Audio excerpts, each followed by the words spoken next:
guys, my name's Emily from Cheese and Quackers Homestead. If you're not already familiar with us from our other socials, we are a small upstate New York homestead that focuses primarily on raising waterfowl. We're inside my house today and not outside with the animals because we're actually going through a winter storm right now. So I'm going to be in and out of the house checking on the birds throughout the course of this video to make sure that they all have fresh water and are all warm and cozy. So if I start to look a mess, that is why. Today's video is going to be a little bit depressing. This is kind of going to be death and dying with Cheese and Quackers. So I'm going to try to keep it lighthearted, but a lot of the topics are going to be really heavy. As some of you may know, because you follow us on other social platforms where we were sharing all of this, we recently lost our duck Dip and Dot. She became very sick and we had to make a lot of really difficult decisions on her behalf. Sharing Dipper's end of life over social media across various platforms was very eye-opening, and it's one of the reasons that I felt compelled to make this video today. I got a lot of different opinions when it came to how I handled Dipper's situation. Some people let me know that it was really, really helpful for me to kind of talk out loud and go over the informal diagnostic process and how I was handling Dipper. Some people let me know there were some things that I thought of that maybe they haven't thought of in their own care and they plan to implement it in the future. And so if I was helpful, that's awesome. We're gonna go over all of that again today. I had a lot of people who expressed to me this was actually one of the things that they were most afraid of when it comes to starting their backyard flock or their homestead. I totally get that. It is a really scary, really hard and emotional thing. And so I'm hopefully gonna be able to share with you guys some of the tools that I use to help me think clearly and make the best possible decisions in these situations with my bird in mind and quality of life in mind. I actually even got a lot of hate emails. I got a lot of people who were very confused why when Dipper was sick, I couldn't just run to a vet. I totally understand why that looks probably super weird, especially if people are coming from the dog or the cat community, because I could tell you firsthand, if my dog or my cat got sick, the first thing I'd be doing is just running to the closest emergency vet, because at most emergency vets, actually really all, I'm gonna be able to find a practitioner who's very comfortable treating a dog or a cat. Now, when it comes to avian vet care, and especially avian vet care for backyard poultry, it is extremely limited, and it's very, very difficult for most people to get access to an appointment, especially a same-day appointment when it comes to an emergency. Typically, what an emergency or a sick animal looks like here when it comes to one of our birds is we are calling around trying to find a cancellation. Sometimes we can get that. Sometimes we can't. And if we can't, that means that I am doing everything I can here to prolong them to get to an appointment. And then sometimes what happens when you do manage to get an avian vet appointment is you walk in and the avian vet says, hey, I'm here to help, but I'm gonna let you know now I have very limited knowledge or understanding of waterfowl specifically. So still then having an arsenal of information inside your brain from your own research is really helpful for you and the vet to go over certain things. And it's also gonna help you make really good decisions when it comes to their quality of life, in which treatments make sense and which treatments might not. Dipper's case specifically, we're going to get into it later in this video, but I was able to identify a lot of signs and symptoms that told me that this case was going to be terminal. And so there was no real rush, because at that point that I identify that something is going to be terminal, that means that comfort care and quality of life becomes at the utmost importance. So there was a lot of factors that involved that went into my decision making when it came to where I got her a vet appointment, what kind of vet made sense. There was a chance that the first appointment she was maybe going to get was going to be euthanasia if she showed clear indications of decline. I wanted an assessment, but my priority was comfort care. Before we get into Dipper's story, because we're going to use that as kind of a real world example of how to use some of the tools that I'm going to teach you guys, I do want to do a disclaimer. I am not an avian vet. I am not formally trained in emergency medicine for these animals. I do come from a background in emergency medicine for people. I worked on an ambulance for quite a few years. So management of emergencies, and especially medical emergencies with limited diagnostics, is something that I'm very comfortable with and have done a lot of. A lot of the things I'm going to be teaching you today are actually like a farmified version of how I managed emergencies back on the ambulance, and I find it really, really helpful, so I'm hoping it will help some of you too.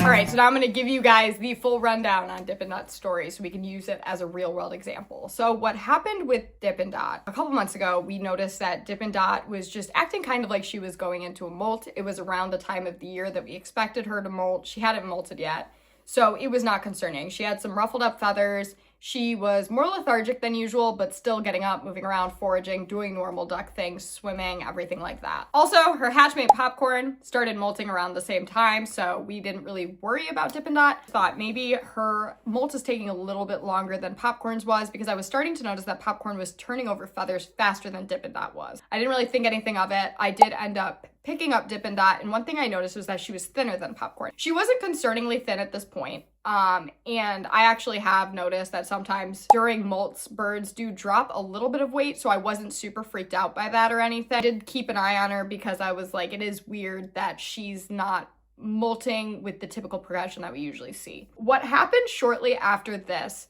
was Dippin' Dot kind of looked like she was egg-bound. She actually went from just being a little bit more lethargic to having somewhat of a hunched up posture. And nobody was laying at that point.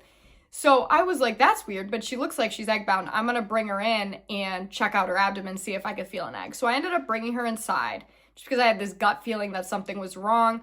I checked for an egg in her abdomen. I felt nothing. I ended up doing an Epsom salt soak. She was passing stool normally, and I kept her inside overnight to watch her. The next morning, she was back to her normal self, like nothing ever happened. So I was like, oh, okay. Maybe I'm just crazy. And so I put her back outside, and I was like, well, okay, I overreacted, and that's nothing to be concerned about. Gradually over the course of time, Dipper just did not come out of this weird molt-like lethargy, but she would have good days and bad days. So I was still kind of like, maybe she's molting, maybe she's not. But at this point, there was no super big red flag symptoms in Dipper's case. She was doing duck things. She was being her normal self for the most part, except she was sleeping a little bit more. She was a little bit thin, but she was eating and drinking. And so I was monitoring her. We actually monitored her for a little bit until one day I did notice a red flag symptom. I noticed that she was wobbly on her feet, and I picked her up. And when I did pick her up, I noticed that she had dropped even more weight. And at this point, she was actually at a concerning weight. She was still eating and drinking though, but I knew that the weight that she was at was something that would not be caused by anything other than being sick. I picked Dipper up. Not only did I feel that really low weight, I also smelled a very strong smell of ammonia. And over the course of the past week, I forgot to mention this earlier, I had actually decided, I don't think this is a molt anymore. She should be dropping wing feathers by now if this was a molt. Something weird's going on. This would be taking too long for it to be a molt. So this was all kind of coming fully together at one time. So I felt that really low weight, and I also smelled a very strong and clear scent of like chemical ammonia. And there's a couple things that can cause that kind of ammonia smell that I knew about, one of them being environmental. The problem with that was the coop didn't smell like ammonia. So I was like, okay, I'm gonna give her a bath. I'm gonna wash her off. And then I'm gonna reassess, because if the smell comes back, it would be coming from her. And I knew that if it was coming from her, it would mean something was wrong with her kidneys. So I brought Dipper inside. I cleaned her off to get rid of that ammonia smell completely, because I wanted to rule out the possibility of any environmental factor.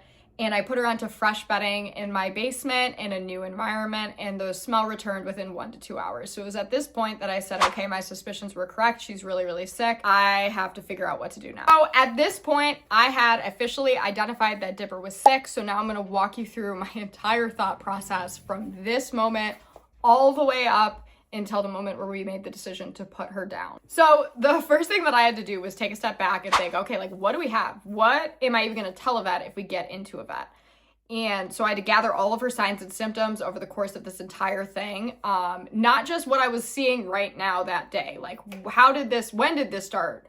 And so that was very important for Dipper, because it actually had started over the course of several months. So her case was going to be a chronic decline. So she had a chronic decline. She had feather degradation. So like her feather quality was diminishing. She did not molt on schedule.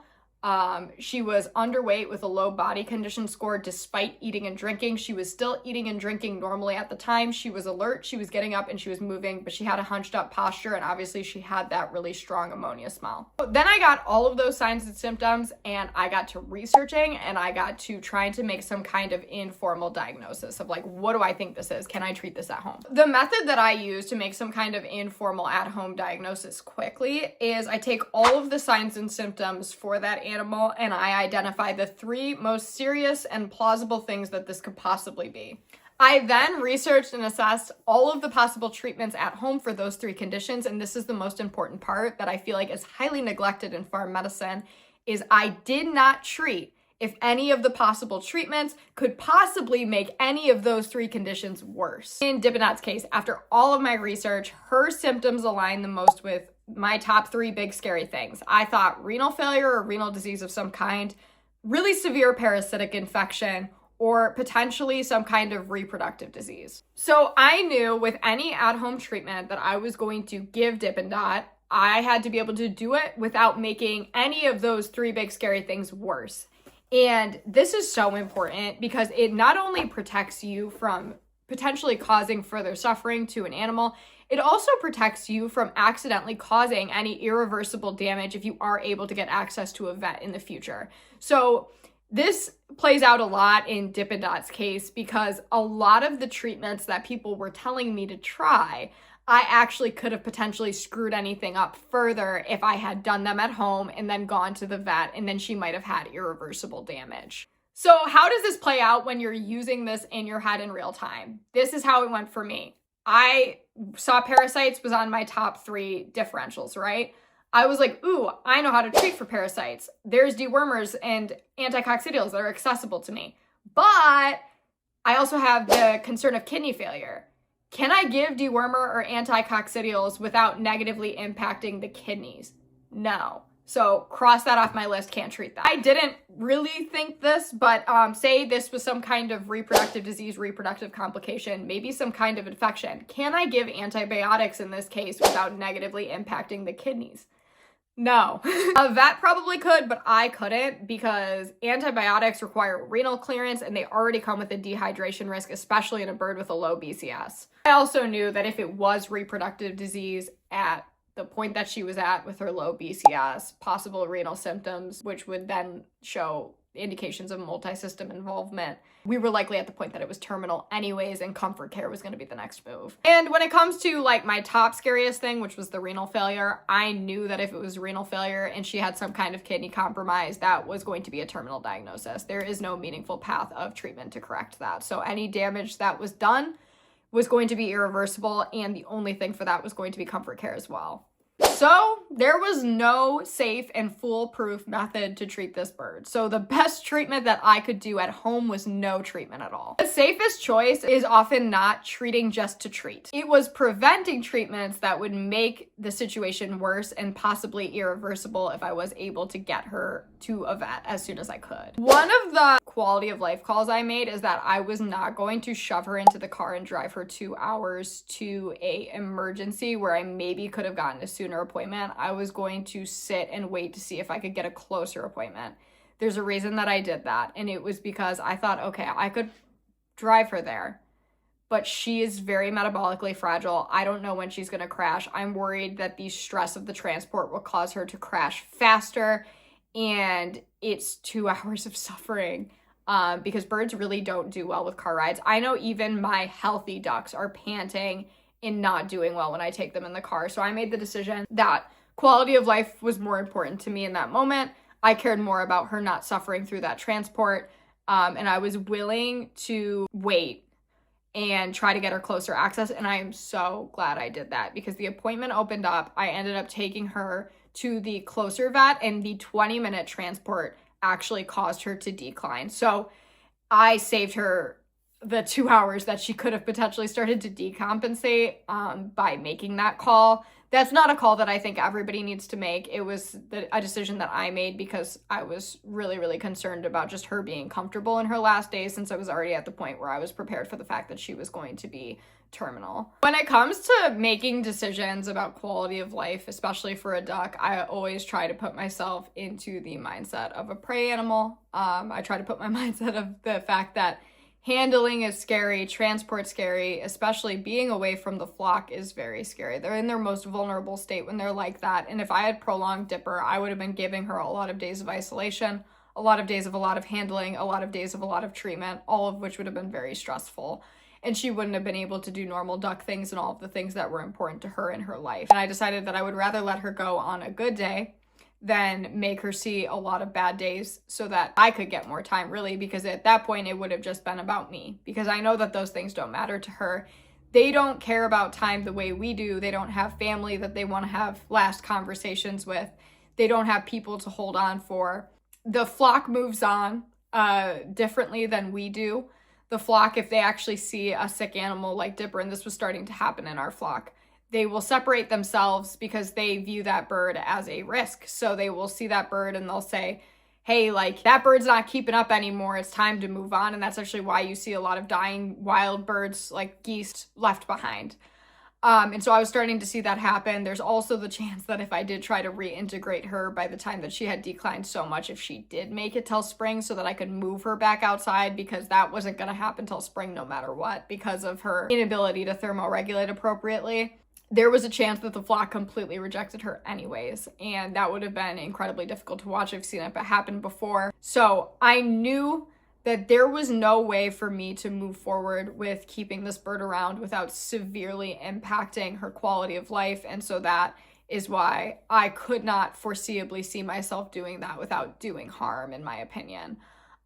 So by the time we did get into the vet, I was completely comfortable with, unless I'm wrong about absolutely everything, which, like, hey, that would have been the best news that I could have gotten. That's what I wanted to hear when I got to that appointment. We were able to do an x-ray and see the tumor, and the vet immediately recommended euthanasia, which I actually was so glad that the vet didn't even try to convince me of any other routes. He said euthanasia is the best move for quality of life at this point, and we did it, and her last day will always be a good day. We got her there. We made that call on a day where she had a bath. She got to be in the water, and she got to eat and drink. She never knew a day hungry. She never knew a day without her bonded pair, because throughout the course of her treatment, we did keep her with her bonded pair the entire time, and we brought her bonded pair to the vet. I could talk about that more in another video. Damn, I didn't think I was gonna cry. She had a good last day, in my eyes. If an animal here never sees a day of suffering, I did good. And I have not always done this well. And Dipper's case was one of the rare times that I did that well. And I'm proud of myself for not making any calls that would have taken that from her. I love that bird so much. Hopefully there's some things you guys can take from all of that and hearing Dipper's story, and maybe digging a little bit more into when to treat, when not to treat, and things like that. I hope there's some useful tools for how to approach thinking about these situations in there that you can gather. Take what resonates with you, leave what doesn't. I think every owner has the right to how they handle end of life. And if you do it differently from me, that is okay. That's all I got for this one. If you guys have any questions at all, please drop them below. I'd be happy to answer. Or if you have any tips or advice, whether you're on the veterinary side of things and you're watching this, or you're on the rehabber side of things, I know they have a lot of really good advice. Drop it all. And that's all I got for this one. I'm a little in my feels right now. So I'm gonna leave it at that. I might have more to say on this, so if you don't already follow us on our other socials, TikTok, Facebook, follow us there. I'll post more short form content on this, I'm sure, in the future, because it's easier for me to get stuff out as I think of it that way. And that's all I got for this one. Bye, guys.